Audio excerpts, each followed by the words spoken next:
Monsieur le Président, bonsoir. Bonsoir, Monsieur Ndele. Nous allons naturellement commencer cet entretien par l'événement qui le justifie, à savoir le 60e anniversaire de l'indépendance du Congo. Cela vaut-il encore la peine d'être rappelé? Monsieur le Président, le 15 août 1960, où étiez-vous? Le 15 août 1960, j'étais à Brazzaville. Nous étions en vacances. Nous venions de finir avec nos examens à Mbunda.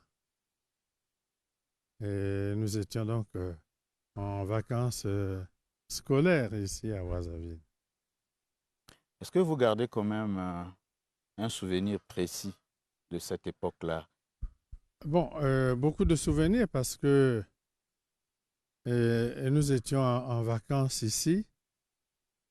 Et nous qui avions fondé l'ASCO, l'association scolaire du Congo qui regroupait euh, tous les élèves du secondaire à l'époque, en liaison avec nos aînés en France qui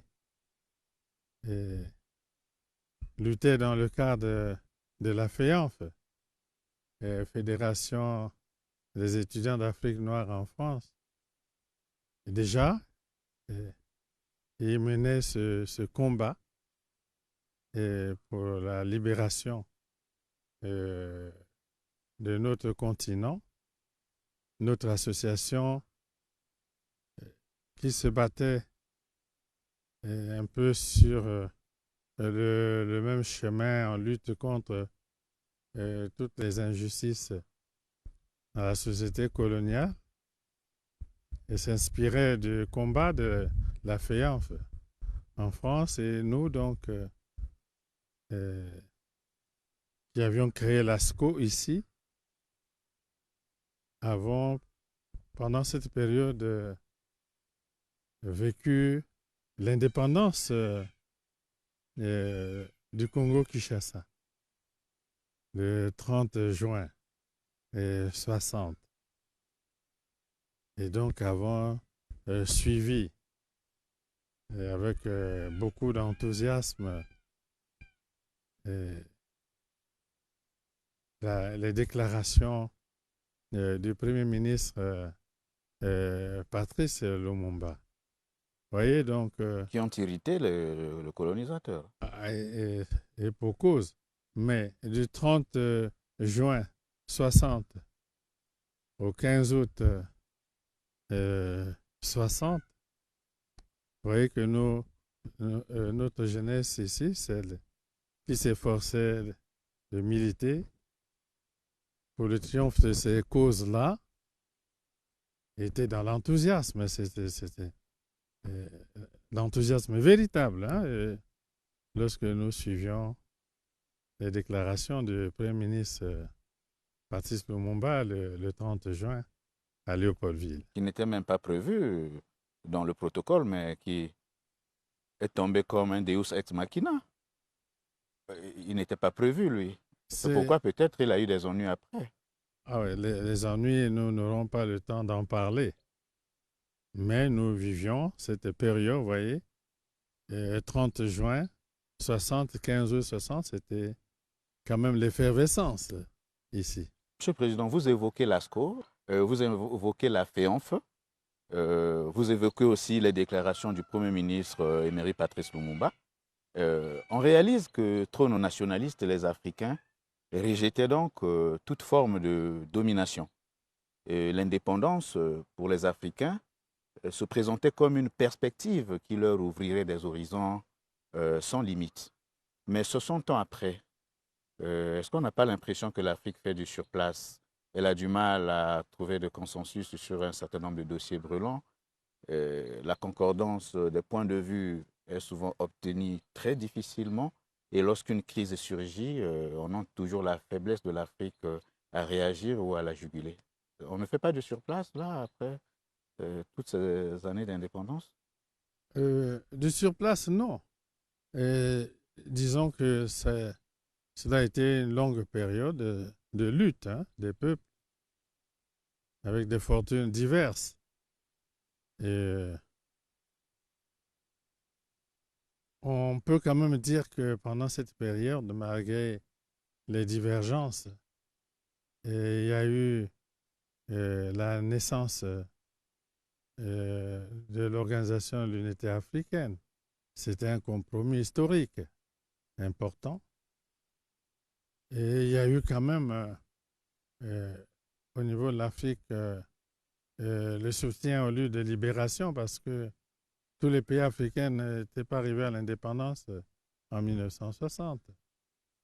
Et il y a eu quand même un consensus autour du soutien aux luttes de libération. Et progressivement, on sent quand même euh, que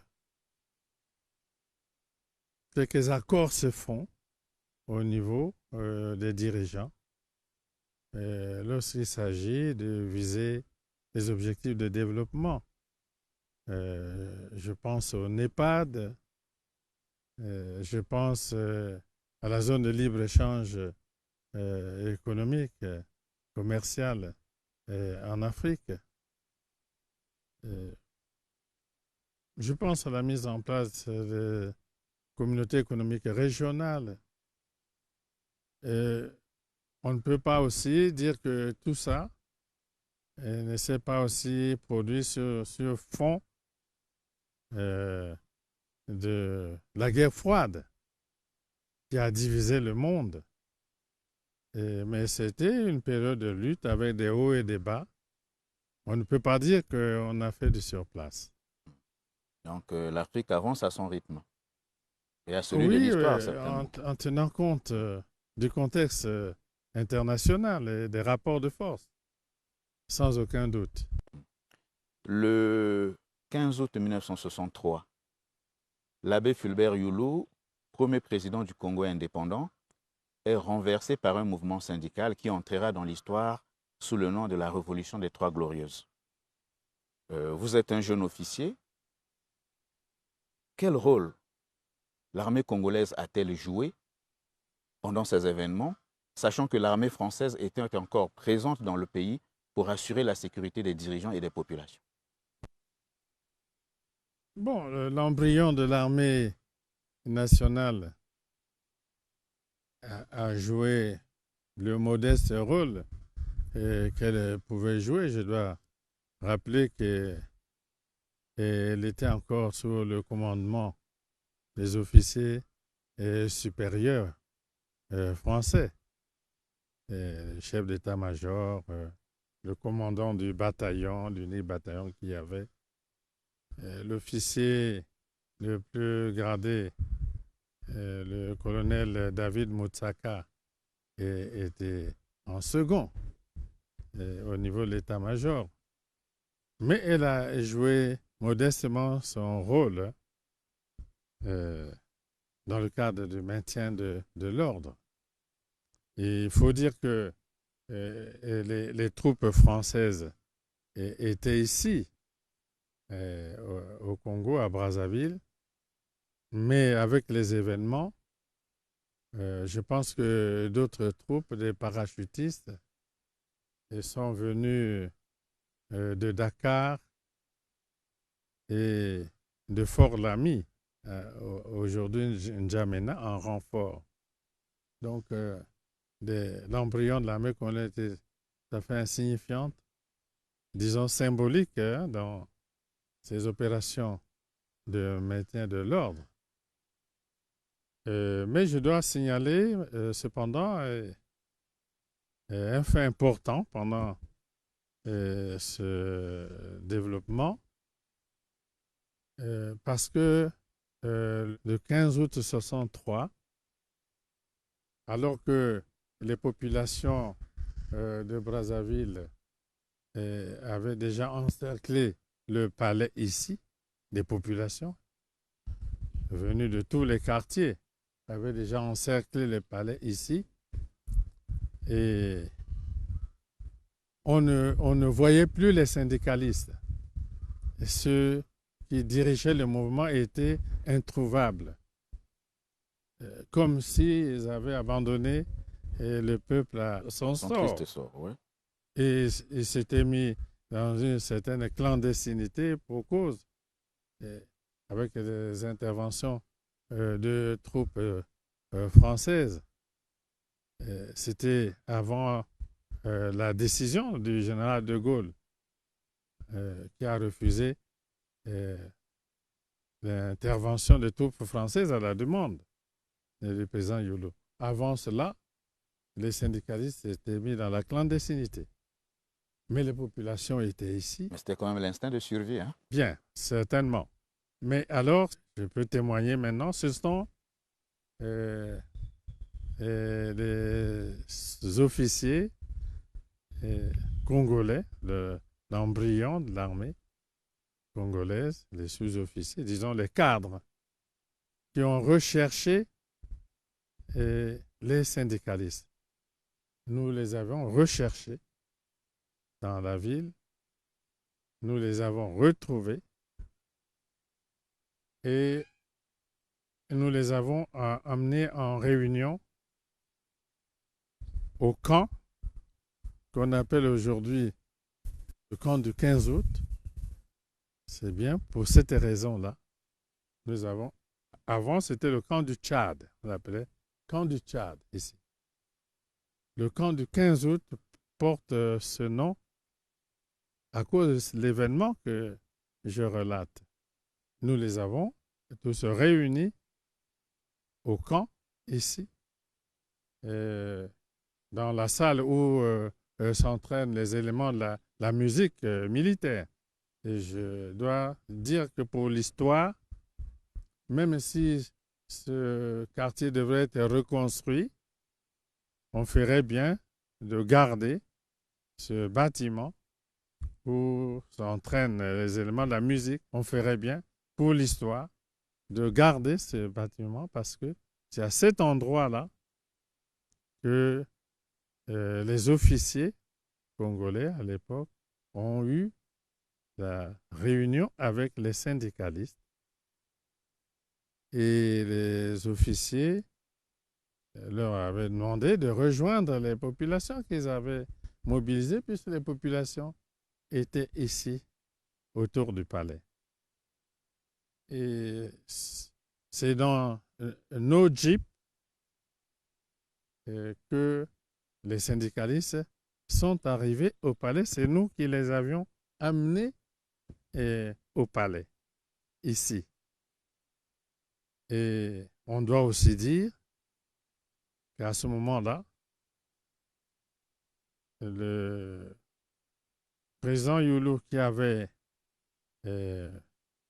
déjà reçu le refus du général de Gaulle de faire intervenir l'armée française, parce qu'ici, autour du palais, il y avait des cercles concentriques de l'armée congolaise, et des parachutistes français, de la population. C'était un moment très dense. Et alors, à ce moment-là, ce sont les officiers congolais qui ont reçu le document de la démission du président Yolo. Le président Yolo a remis sa démission aux officiers. Et le colonel Moutsaka, David,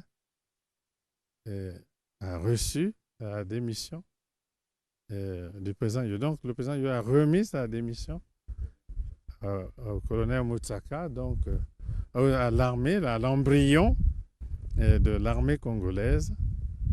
Et ce sont les officiers qui ont remis le document aux syndicalistes. Monsieur le Président, l'armée réunit les syndicalistes au camp 15 août. L'armée met les syndicalistes dans sa jeep. arrive au palais et obtient la démission de l'abbé Fulbert Yolo. Le rôle de l'armée, c'est quand même Il s'agissait, non, l'armée de soutenir. n'avait pas, à proprement parler, pris position. Il s'agissait d'amener les syndicalistes, les dirigeants syndicalistes à jouer leur rôle à dialoguer avec le président. Jusqu'au bout, puisque les populations étaient autour du palais et exigeaient la démission du président Youlou. Le général de Gaulle avait refusé l'intervention des troupes françaises. Il ne restait plus que aux syndicalistes de continuer de jouer leur rôle, puisque les populations, ce sont les syndicalistes. Un rôle qu'ils n'ont pas su jouer jusqu'au bout, puisque après, Kikadidi va prendre Alphonse Massamba Deba, l'emmène à Brazzaville, et celui-ci est président, donc les syndicalistes. C'est vrai qu'ils ont obtenu la démission de l'abbé Fulbert Yolo, mais visiblement, ils n'avaient pas de programme précis. Oui, c'était un moment délicat parce que après la démission du président Youlou, les syndicalistes avaient déclaré qu'ils n'avaient pas engagé ce mouvement parce qu'ils voulaient prendre le pouvoir. Et ce n'était pas pour prendre le pouvoir, eux, syndicalistes, qui menaient ce mouvement. Et c'est là où est arrivée l'idée du gouvernement de technocrates, le gouvernement des techniciens, d'intellectuels. Et donc, la nuit de 15 au 16, c'était une nuit blanche. Nous étions dans ce palais, nous les officiers, on suivait cela. On a vu arriver ici, au palais, tout ce qu'il y avait de crème, d'intellectuels, de technocrates, de hauts cadres de l'administration. On les a vus arriver, nous avons vu arriver ici, je le cite pêle-mêle, j'en oublie aussi, les Paul Kaya, on a vu arriver les Pascal Lissouba, les Matsokota, les Bernard Galiba, les Ganao, enfin, tout ce qu'il y avait de crème, puisque il fallait mettre en place le gouvernement des technocrates. Je crois que cette nuit-là, ces cadres n'ont pas pu désigner un premier ministre du gouvernement provisoire toute la nuit. Contradictions diverses. Ces cadres ont discuté sous nos yeux, parce que nous étions là, nous les officiers, on écoutait, on ne prenait pas part aux discussions, ils n'ont pas pu désigner l'un d'entre eux comme premier ministre du gouvernement provisoire. Et voilà pourquoi le président Massamba Deba a été recherché.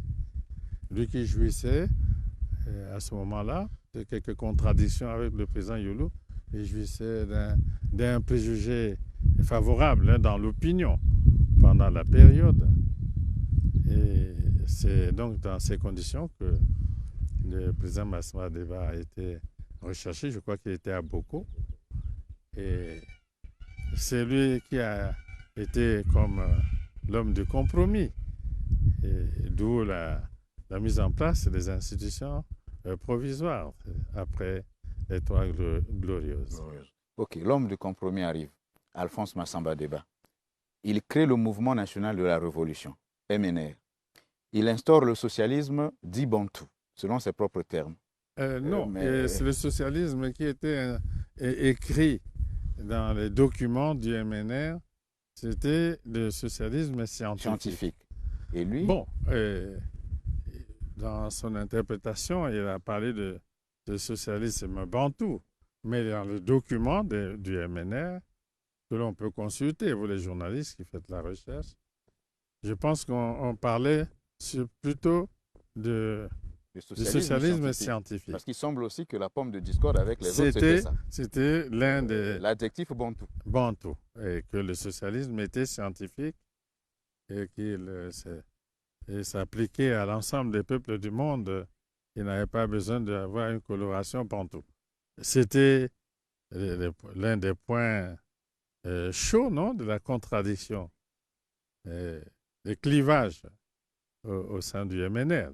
D'après ce que nous observions, nous, les officiers, parce que nous ne prenions pas part à ces discussions, jusqu'au moment où il avait été décidé que l'armée ait un représentant au sein du comité central du MNR. Alors, le capitaine Ngwabi avait été désigné comme le représentant. C'était le capitaine Ngwabi qui avait fini par être le représentant de l'armée au sein du comité central du MNR. Et lui-même aura des problèmes parce que nous nous souvenons encore de sa boutade quand il disait au président Massamba Deba, Monsieur le Président, le socialisme est une vision du monde universel et à ce titre, il ne peut être bantou, wolof ou mandingue. Oui, c'était le point de divergence. Il n'était pas le seul à le dire. Quelques idéologues au sein du MNR le disaient à haute et intelligible voix. Le 31 juillet 1968, il est renversé par un mouvement insurrectionnel. Après le président Massamba Deba, c'est le président Marien Ngouabi. Et vous avez dit tout à l'heure que dans les documents du MNR figurait déjà la mention socialisme scientifique. Pourquoi avoir opté pour le socialisme scientifique et pour le marxisme-léninisme? Y avait-il des raisons objectives à cela? Bon, pour les peuples colonisés et dominés,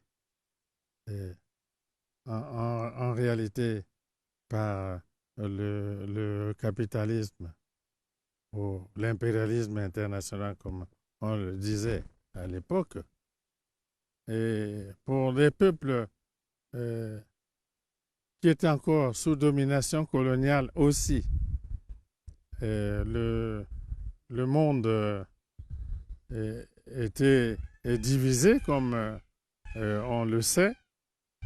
Et il y avait le pacte de Varsovie, et il y avait l'OTAN, et l'OTAN soutenait militairement les puissances d'occupation encore dans les guerres, principalement le Portugal. Et les peuples dominés qui luttaient voyaient que leur salut ne pourrait venir que du pacte de Varsovie, qui justement a soutenu toutes ces luttes. Et aussi parce que les peuples dominés ont considéré, d'autres continuent de considérer aujourd'hui le socialisme comme une organisation de justice sociale et de juste partage du produit du travail commun. Donc, les peuples dominés ne pouvaient aspirer qu'à plus de justice sociale. Et beaucoup se sont tournés vers les pays du pacte de Varsovie et ont choisi la voie du socialisme comme la voie de la justice sociale, du juste partage du fruit du travail. Et ce n'était pas sans raison. Marien Ngouabi arrive le 31 juillet 1968. Il va diriger le pays jusqu'au 18 mars 1977, jour où il est assassiné. Après l'assassinat du président Marien Ngouabi, il est créé un comité militaire du parti dirigé par le général Jacques-Joachim Yombi Opango. Le comité militaire du parti tient le pays jusqu'au 5 février 1979, jour où le Parti congolais du travail décide finalement de déposer le général Yombi Opango et de confier les rênes du pays au colonel Denis Sassou Nguesso. Bon, il faut d'abord dire avec précision les choses telles qu'elles étaient. Et il faut savoir que avant l'assassinat du président Marien Gouabi, le PCT était en train de préparer le 3e congrès extraordinaire. Et les sessions préparatoires se tenaient non loin d'ici. Donc, le PCT était en train de préparer le 3e congrès extraordinaire. Parce qu'avant cela, il y a eu quand même beaucoup de remous, mouvements de radicalisation, etc. Le président Gouabi souhaitait un renouvellement du parti. Et donc, son assassinat intervient au moment où le parti est en train de préparer le 3e congrès extraordinaire. Et voilà pourquoi, avec son assassinat, la mission du CMP, c'était maintenir la paix dans le pays, assurer les obsèques du président Gouabi et créer les conditions de la tenue du 3e congrès extraordinaire. Donc, pendant la brève période du CMP, la question principale qui se posait, c'était de savoir, oui ou non, on tient le 3e congrès extraordinaire du PCT pour remettre le pays dans l'ordre normal de son fonctionnement, l'État, avec ses institutions, qui, à l'époque, reposaient sur le pouvoir du parti, les dirigeants du parti eux-mêmes puisant leur pouvoir dans le congrès du parti. Et donc, au sein du CMP, il y a eu ces divergences. Et voilà pourquoi ceux qui souhaitaient remettre le parti à travers le congrès sur sa ligne normale de marche, ce sont ceux-là qui ont triomphé, puisqu'ils ont obtenu que le comité central du PCT, qui avait été suspendu pour laisser place au CMP, et la ligne qui souhaitait, qui voulait la tenue du congrès, c'est celle-là qui a triomphé. Voilà pourquoi, ici, au Palais du Peuple, il y a eu la réunion du comité central du parti. Ce n'était même pas encore le congrès. C'est le comité central du parti qui s'est réuni ici. On a reconstitué le comité central comme au jour de l'assassinat du président Marien Gouabi. Et cette session s'est tenue au Palais du Peuple sous la présidence du camarade Jean-Pierre Tisser-Chikaya, parce qu'il était le second du parti.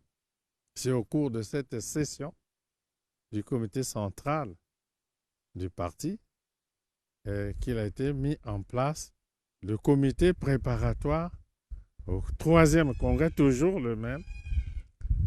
Et votre modeste serviteur avait été élu au cours de cette session du comité central comme président du comité préparatoire au congrès. Et nous avons préparé le congrès, et le congrès s'est tenu au mois de mars. C'est au cours du congrès alors que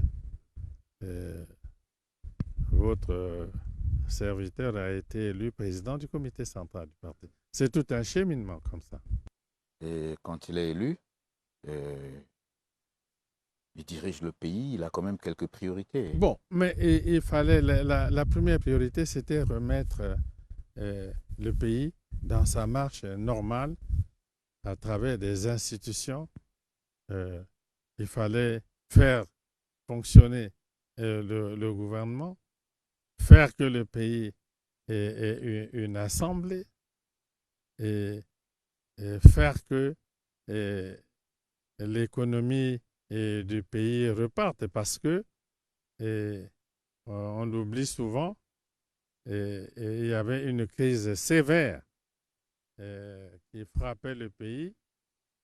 Et je crois qu'au moment où nous tenions le troisième congrès extraordinaire au mois de mars, les travailleurs de l'État n'avaient pas touché de salaire peut-être depuis décembre ou janvier, février, jusqu'au mois de mars. C'était une situation difficile, économique, financière, sécuritaire. Il fallait remettre de l'ordre dans tout cela et faire redémarrer l'État avec ses institutions et tenter de faire redémarrer l'économie. C'était prioritaire. Voilà pourquoi nous avons, au cours de cette période, préparé le premier plan quinquennal que vous connaissez. Oui, 82-86. 82-86. On a eu quelques acquis du premier plan quinquennal. Oui, oui. Que vous en êtes fiers aujourd'hui? On n'a pas le temps d'en parler, mais vous en êtes la quand même démarche, c'était cela. Sortir le pays du marasme, remettre l'État dans son fonctionnement normal et tenter de redresser l'économie.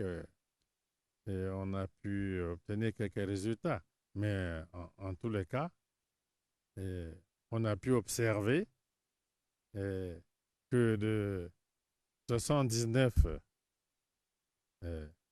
à la période où se tenait la conférence nationale ici, en 91, on n'avait plus connu des retards de salaire dans le pays. Et il y a eu quelques acquis.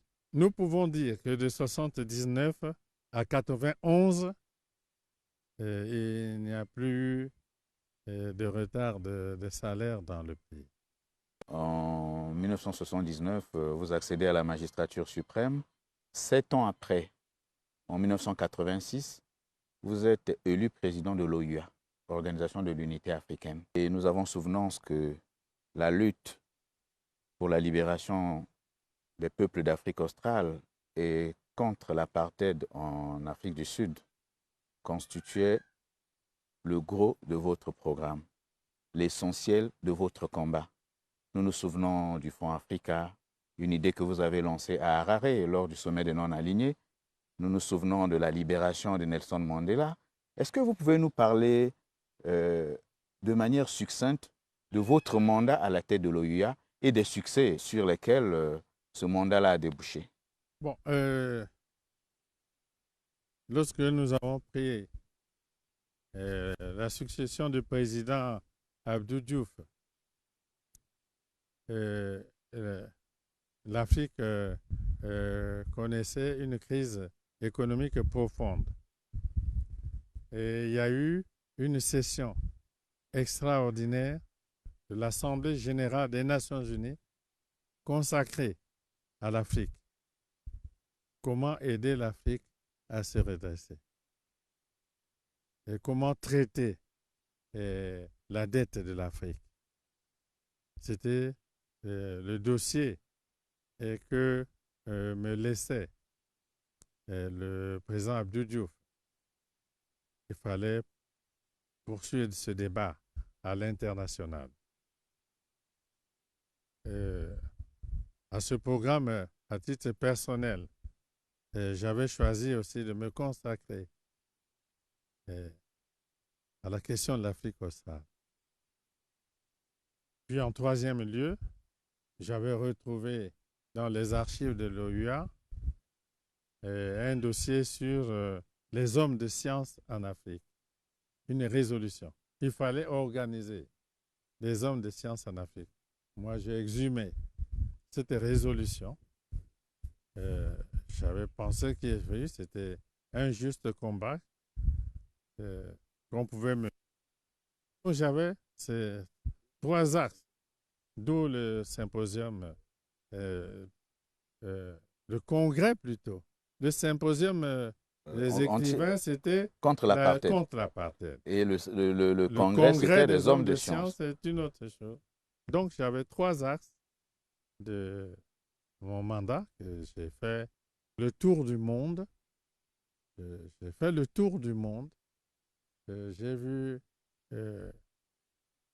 toutes les plus grandes personnalités politiques du monde pour essayer de faire triompher ces 3 objectifs-là.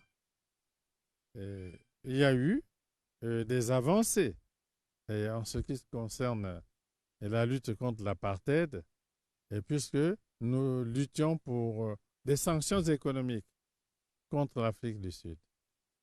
Et lorsque le Congrès américain avait fini par voter des sanctions contre le régime de l'apartheid, pour nous, c'était une grande victoire. Mais ce n'était pas simple. Je me souviens d'un entretien que j'avais eu à Londres avec le Premier ministre, Mme Thatcher, sur cette question de l'apartheid et des sanctions contre le régime de l'apartheid en Afrique du Sud, en tête à tête. Avec Margaret Thatcher. Avec Margaret Thatcher, j'ai posé le problème. Elle est restée silencieuse un temps. Et puis, a rétorqué, mais Monsieur le Président, pourquoi voulez-vous détruire une économie qui marche? C'était très dur. Pourquoi voulez-vous détruire une économie qui marche? J'ai simplement dit, mais Madame le Premier ministre, elle marche, mais à quel prix? Parce qu'on avait des discussions dures de ce genre avec les membres permanents du Conseil de sécurité des Nations Unies, Margaret Thatcher. Mais, malgré tout, le rapport d'effort dans le monde était tel que cette cause-là a fini par triompher. Il y a eu des sanctions économiques. Je crois que c'est cette décision qui a sérieusement ébranlé le régime de l'apartheid. Les sanctions économiques contre l'Afrique du Sud. Et nous avions gagné cela. Le Congrès des hommes des sciences a eu lieu ici, à Brazzaville. Brazzaville a même été déclaré siège de l'Union panafricaine de la science et la technologie. C'est un grand succès.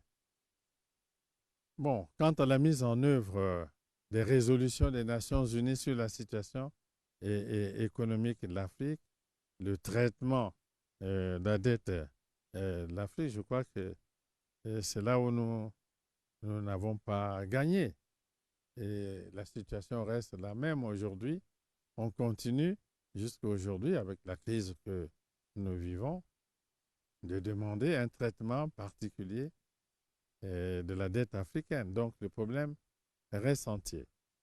Mais pour les autres combats, la lutte contre l'apartheid a connu des avancées, puisque non seulement il y a eu des sanctions économiques contre le régime de l'apartheid, mais après mon mandat, on a vu se dérouler ici des négociations entre l'Afrique du Sud, Cuba, l'Angola, les États-Unis, ici. La quadripartite. La quadripartite, une négociation dure. C'était une négociation difficile, mais on a fini par signer ici à Brazzaville le protocole d'accord qui a permis le retrait des troupes d'Afrique du sud de l'Angola, qui a permis le retrait des troupes cubaines de l'Angola et qui a permis euh, l'indépendance de la Namibie et le processus qui a continué en Afrique du Sud jusqu'à la libération de Mandela. Je présume, il paraît que vous êtes très, très dur vis-à-vis du régime de Peter Botha. Parce qu'il était question, euh, pendant la cohabitation du président Mitterrand et Premier ministre Chirac, il était question que le président Botha soit invité en visite officielle à Paris. Et comme c'était la veille du sommet France-Afrique de Lomé, bon, j'avais fait dire que vraiment, si avant le sommet de Lomé, les autorités françaises devaient d'abord recevoir Botha à Paris, j'avais fait dire que, bon, au nom de l'Union africaine, de l'OUA, le président en exercice de l'OUA ne prendrait pas part au sommet. Voilà. Eh bien, les choses se sont arrangées par la voie diplomatique. Le président Botha n'est plus allé en visite officielle à Paris. Le Premier ministre Chirac, sur la route de Lomé, a fait escale ici. Nous avons discuté dans ce palais. On a déjeuné en tête à tête dans la villa qui est là. Et puis, bon, nous avons presque ensemble décollé en direction de Lomé. Lui est parti quelques 45 minutes avant moi. Et donc, le sommet à Lomé s'est déroulé normalement. Et un peu plus tard, peut-être, est-ce la reconnaissance du président Bush des États-Unis d'Amérique? Vous êtes invité officiellement pour, entre autres, discuter de ces questions-là avec le président George Bush. Un mot sur le voyage aux États-Unis? Oui, nous avons été invités. C'était en reconnaissance de tous ces efforts. Je ne sais pas, mais enfin, toujours est-il que nous avons été invités à effectuer une visite d'État aux États-Unis. Mais le souvenir le plus important, c'est que pendant que nous étions en train de traverser l'Atlantique pour Washington, nous étions au-dessus de l'Atlantique, et c'est à ce moment-là que les pilotes de l'avion d'Air Afrique, les pilotes de l'avion d'Air Afrique, nous a annoncé la libération de Mandela. Donc, la libération de Mandela est intervenue alors que nous étions au-dessus de l'Atlantique En partance pour les États-Unis. pour les États-Unis. Et nous avons donc célébré la libération de Mandela à bord de l'avion. Nous avons consommé toutes les bouteilles de champagne qu'il y avait dans l'avion. Et j'ai fait ma première déclaration pour saluer la libération de Mandela à bord d'un avion d'Air Afrique au moment où j'allais aux États-Unis. Donc, c'était un moment important pour moi. Monsieur le Président, juin 1990, le président Mitterrand tranche net sur le débat, dans le débat plutôt sur l'aide au développement.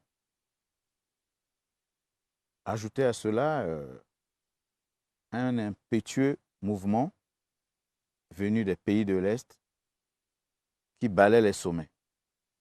Même les régimes totalitaires que l'on croyait établis pour l'éternité entrent spontanément dans le chaos. Les populations s'agitent parce que le mouvement gagne l'Afrique au motif que le président Mitterrand avait dit à ce sommet-là que désormais ne pourrait bénéficier de l'aide au développement de la part de la France que des pays qui s'ouvriraient à la démocratie. Un peu partout sur le continent s'organisent des conférences nationales ou toutes sortes de réunions visant à matérialiser les injonctions du président Mitterrand. Le Bénin de Mathieu Kérékou a tenu sa conférence nationale. Le Congo de Denis Sassou Nguesso a fait le choix de l'imitation. Le 25 février 1991 s'ouvre donc au Palais des Congrès de Brazzaville la conférence nationale. Bon, il faut d'abord dire que ce n'est pas parce que le président Mitterrand avait parlé à la BOL que tous les pays qui ont engagé le processus de changement obéissaient à une injonction. Je ne suis pas sûr que cela soit vrai. D'autant plus que dans la salle même, Sa Majesté Hassan II, paix à son âme, qui devait répondre au discours du président Mitterrand au nom de l'Afrique, avait pris déjà dans la salle même le contre-pied de cette déclaration. On n'en parle pas assez.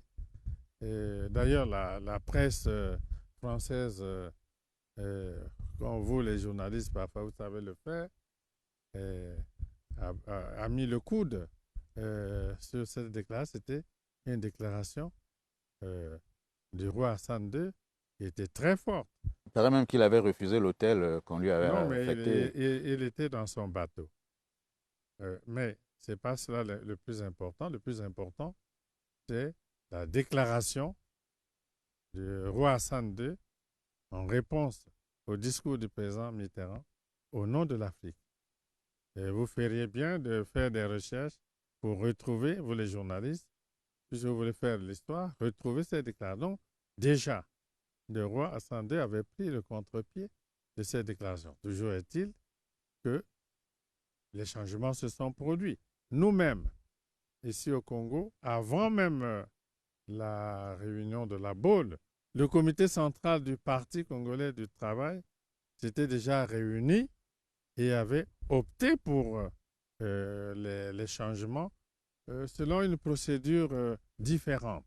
Mais changement toujours pour aller vers le multipartisme. Les archives du PCT, vous pouvez les consulter. Vous trouverez une session du comité central du PCT qui proclamait la volonté du Parti congolais du travail d'amener le pays vers le multipartisme. Cela n'avait rien à voir avec la déclaration du président Mitterrand à la BOL. N'est-elle pas venue précipiter les choses ou accélérer tout de même? Comment? La déclaration du président Mitterrand n'est-elle pas venue accélérer? Peut-être un accélérateur, pourquoi pas? On ne va pas ignorer ce fait de l'histoire. Mais toujours est-il que les changements se sont produits ici en Afrique comme ailleurs après les changements plus importants qui se sont produits dans les pays du Pacte de Varsovie. Alors, ici, le mouvement s'était engagé pour la conférence. Je ne vais pas revenir sur ces débats. Mais au cours de cette conférence, dont les idéaux fondateurs étaient peut-être l'esquisse d'un nouveau schéma pouvant aider au développement du pays, on remarque que les orateurs à la verve débordante font des déclarations qui risquaient de déboucher sur des drames divers. Monsieur le Président, vous-même vous étiez la risée de ces orateurs-là. Et lorsque vous avez constaté que les débats de la conférence nationale risquaient de déboucher sur des situations immaîtrisables, pourquoi n'avez-vous pas décidé de les arrêter net? Je ne pouvais pas arrêter ce débat.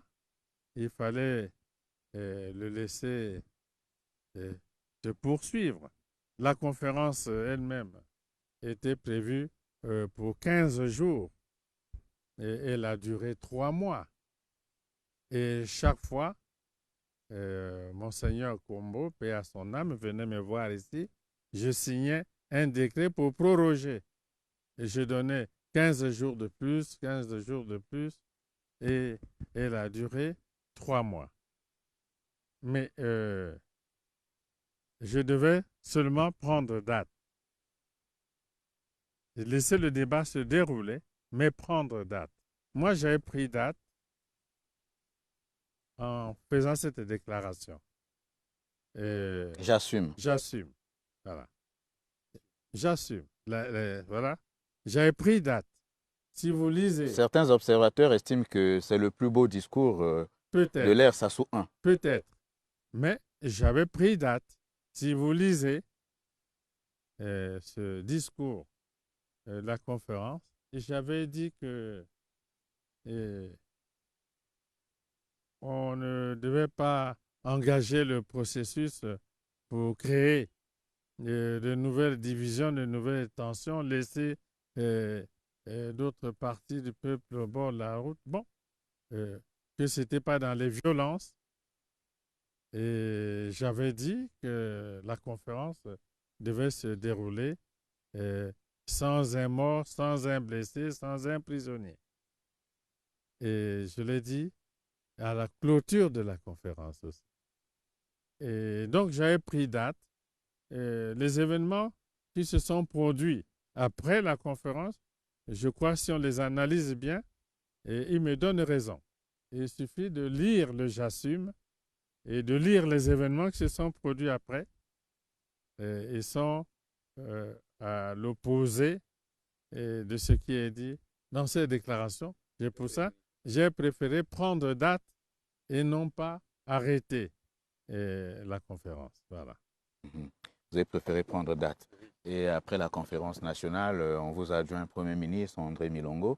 Et en août 1992, on n'a pas adjoint Premier ministre. Oui, la conférence a donné... C'était une recommandation de la conférence nationale. La conférence a donné les pleins pouvoirs au Premier ministre. Oui, et une sorte de cohabitation à la congolaise qui a certainement mis à mal, Monsieur le Président. Oh, ce n'était même pas une cohabitation. Le président avait quoi? Des pouvoirs de la diplomatie et le président n'avait même pas les pouvoirs de défense nationale.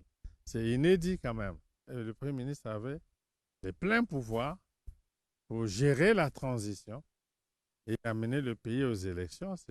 Je pense que c'était son mérite d'avoir permis cela. Oui, ce fut fait. Oui. Puisqu'en août 1982, il y a eu les élections. Il y a eu les élections. Voilà. Nous voulons parler de l'élection présidentielle. Et vous avez soutenu au deuxième tour le président Pascal Lissouba. Il est élu. Il dirige de 1992 à 1997. Et au terme de la guerre, déclenchée le 5 juin 1997, vous revenez aux affaires. Nous n'allons pas entrer dans les détails. Nous avons assez de témoignages sur toutes ces périodes-là. Mais il y a des moments forts, des grands moments, des moments qui nous marquent à vie. Quels sont, selon vous, Monsieur le Président, les grands moments qu'a connu le Congo en 60 années d'indépendance? Bon, si on ne parle pas de la proclamation de l'indépendance en tant qu'événement majeur, je crois qu'on retiendra des événements de 63 et dont nous avons parlé tout à l'heure, qui sont des événements majeurs appelés Trois Glorieuses. C'était quand même des changements importants qui se sont produits. Et on doit quand même retenir la période de l'assassinat du président Gwabi jusqu'à la tenue du 3e congrès extraordinaire du PCT, le mouvement dit du 5 février. cette période-là comme une période très, très, très importante de la vie de ce pays parce que euh, les événements qui se sont produits pendant cette période ont amené le pays presque au bord du précipice. Euh, euh, L'assassinat du président Gwabi, l'assassinat du cardinal Biayenda, la mort du président Massamba Deba, c'était des moments très difficiles hein, de la gestion de ce pays. Puis, euh, comme une espèce de sortie de crise profonde, le mouvement dit du 5 février jusqu'à la tenue du troisième congrès extraordinaire du PCT. Puis, on vient d'en parler, la conférence nationale, je le dis puisque je le pense, dite souveraine, je le dis comme ça, avec ma conviction, dite souveraine, aura été un événement important dans ce pays. Je dis dite souveraine parce que les participants à la conférence n'avaient aucun mandat du peuple pour jouer la souveraineté. Mais ils ont dit que les décisions qu'elle prenait étaient exécutoires d'urgence. Oui, et sans mais appel. c'est pour cela que je dis la conférence. C'était un moment important de l'histoire de ce pays et qui aurait pu, si on n'avait pas fait attention, qui aurait pu l'amener vers le précipice aussi. Voilà pourquoi je prends le repère que j'assume. Hein. Bon, à titre personnel, et même pour le pays, nous ne pouvons pas oublier la guerre civile que ce pays a connue à partir du 5 juin 1997. Ce sont ces événements, en ce qui me concerne, que je retiens comme des moments très importants de la vie de notre pays. Et nous allons célébrer le 60e anniversaire de l'indépendance sous un format inhabituel parce que la planète entière est secouée par une crise sanitaire portée par le nouveau coronavirus. Le 28 mars dernier, dans un message à la nation, vous invitiez les Congolais à davantage de responsabilités et vous disiez que du comportement de chacun dépendrait la santé, sinon la vie de tous. Est-ce que vous avez un commentaire à faire là-dessus, M. le Président? Bon, on peut pas en dire davantage. Si on se réfère justement à la pandémie dont vous parlez, on peut observer dans le monde et constater que ici et là, où les gens ne se sont pas comportés de façon responsable, les dirigeants comme les peuples, ils ont payé le prix fort et continuent de le payer. Et donc, c'est un appel à la responsabilité au niveau des dirigeants comme au niveau du peuple. Parce que tous ceux qui ont voulu faire le contraire ou ont fait le contraire ont payé le prix, peut-être continuent de le payer lourdement. Et nous ne sommes pas encore sortis de cette crise et la recommandation reste la même. Il faut qu'il y ait un comportement responsable au niveau des individus, au niveau des collectivités, au niveau des dirigeants.